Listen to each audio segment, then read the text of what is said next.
mundur. Interaksi barang ya wis perang. Pun man. Ketemu sapa? Ketemu sedulur. Lagi ketemu Bagong. Mungsuh Bagong kok kalah nek cara aku isin. Nah, kula biasa. Ora isin. Isin gone ngendi? Isin iku digo ngremilang. Bagong sajake bar guru anyar. Kuku antem sirahe rapopo man? Suarane mak klothak. Kok kaya antem bathok klopo. Wonge ngletak. Sing ada? Memendono makane. Terus kula cita-cita mundur iki mergane patimu bres. Kowe diantem Udan. oh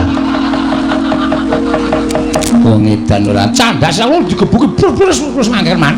Pun Cici Cilaka, nek ming musuh padha satriya wae ora masalah. Nek musuh wong edan-edan ngoten nika. Kulawa kalah isin menang ora kondang. Nggih ta? heeh Mula niki sing dadi tok sumbering perkara niku Bapa Penemban Durna. Bapa Durna di Bapa Durna diwenehke kalih si sapa jenenge Bagong mawon terus mengke pripun supaya ana penyelesaian permasalahan. iya Neng nang tutu. Nek nganti niki mengke sesampeyan tetep ngetapke para Sasata Kurawa nyemelangi mah. Bapak Bagong nek ngamuk medeni. Pun kula semanggaken. Piye ne? Kancamu piye? Isih ora Kurawa? Nek isih kon maju, kon methuke Bagong. Nek Kurawa entek patihe ngene, uwek-uwek cangkeme. Is.